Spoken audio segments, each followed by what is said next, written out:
आज बनवूयात मारवाडी पद्धतीचा एकदम साधी रेसिपी पण चवीला एकदम अप्रतिम आणि एकदम टेस्टी आणि रोज-रोजचा डाळ-भात खाऊन कंटाळा आला असेल तर नक्की बनवून पहा आणि एकदम छान अशी बनून तयार होते.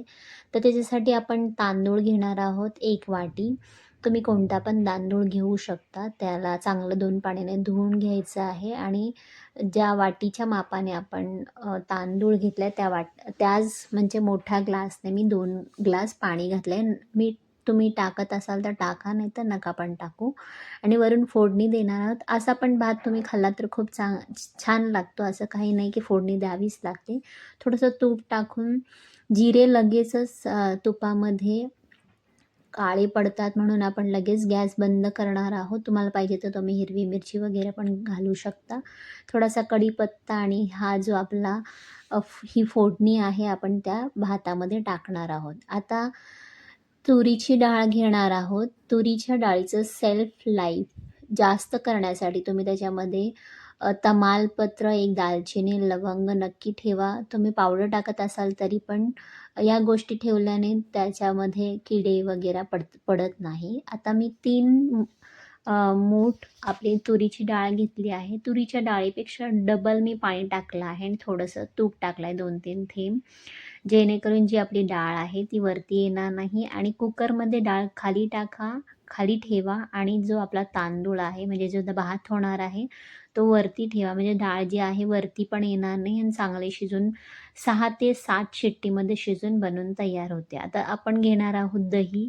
आपण बनवणार आहोत कढी. मी घरचं दही वापरते आहे आणि त्याच्यामध्ये मी समजा 150 ग्राम दही घेतले आणि दहीच्या हिशोबाने आपण बेसन घेणार आहोत.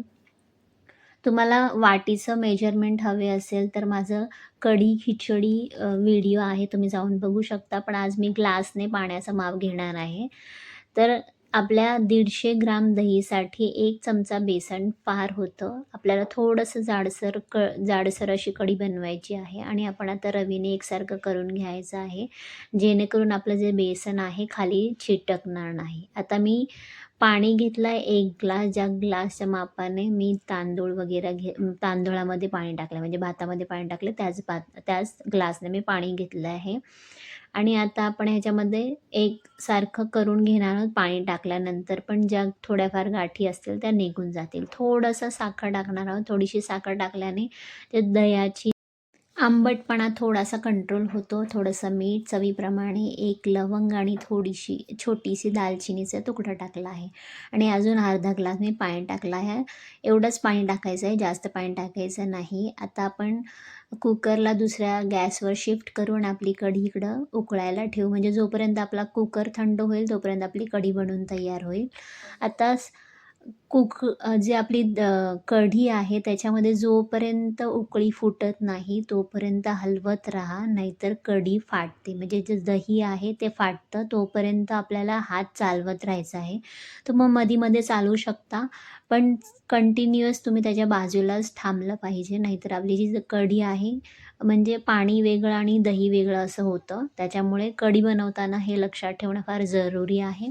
आता कढीसाठी आपण फोडणी तयार करून घेऊया. त्याच्यामध्ये पण आपण तूप घेऊया. तूप पण जास्त नाही टाकायचं कढीमध्ये.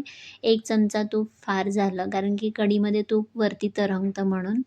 आता ज्या कढीमध्ये आहे आम्ही जिरे टाकत नाही, फक्त मोहरी टाकतो.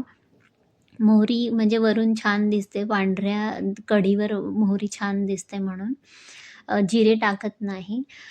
आणि आता आपण थोडीशी जी आपली मेथी असते, पिवळी मेथीचे दाणे, ते थोडे 8-10 दाणे टाकतो. त्याच्याने फार छान टेस्ट येतो. तुम्ही पण नक्की घालून पहा.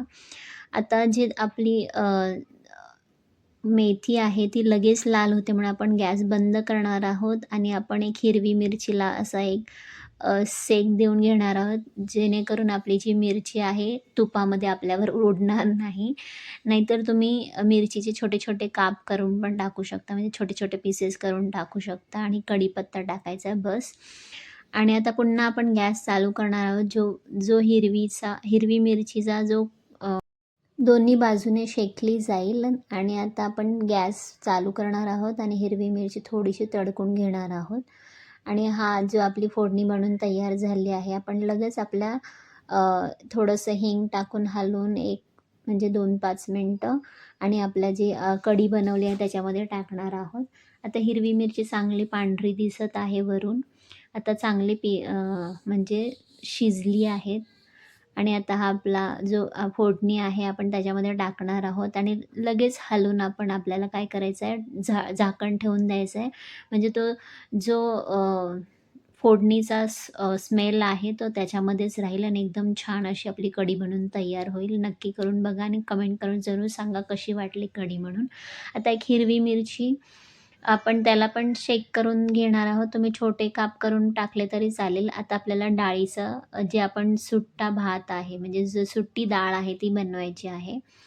तर आता आपला कुकर थंड झाला आहे. आता आपण भात मिक्स करून घेणार आहोत. जो जिरे आणि जे सगळे कढीपत्ता वगैरे सालून घेणार आहोत आणि आपला डाळ पण मस्त शिजलेली आहे. आता 2 चमचे आपण तूप घेणार आहोत. आपली जी डाळ आहे ती सुट्टी करण्यासाठी. डाळीमध्ये जास्त पाणी असेल तर तुम्ही ते पाणी काढून घ्या. थोडंच पाणी असेल तर तुम्ही टाकू शकता. जी आपली डाळ आहे ती सुट्टी करण्यासाठी जास्त वेळ जाणार नाही आणि जास्त गॅस पण जळणार नाही. आता 2 चमचे तुपामध्ये आपण जिरे टाकणार आहोत, हिरवी मिरची आणि थोडासा कढीपत्ता. मी जसं सांगितलं की डाळीमध्ये जास्त पाणी ठेवू नका. ते डाळीचं पाणी तुम्ही कढीमध्ये पण वापरू शकता, नाहीतर असंच काढून घेऊन थोडंसं तूप आणि मीठ टाकून पिऊ शकता. ते फार हेल्दी असतं, फेकून देऊ नका. हिंग टाकायची आहे आणि हळद टाकल्यानंतर आपली जी डाळ आहे शिजलेली ती ह्याच्यामध्ये टाकणार आहोत. जास्त पाणी नव्हतं म्हणून मी सगळं घेतलं आहे. मी जसं सांगितलं जास्त असेल तर काढून घ्या आणि ह्याच्याला आपल्याला ड्राय करायचं म्हणजे सुकं करायचं आहे. तर अ, थोडं पाणी असल्यावर जास्त टाईम लागणार नाही. जास्त पाणी असल्यावर जास्त टाईम पण वेस्ट होईल आणि आपला गॅस पण वेस्ट होईल.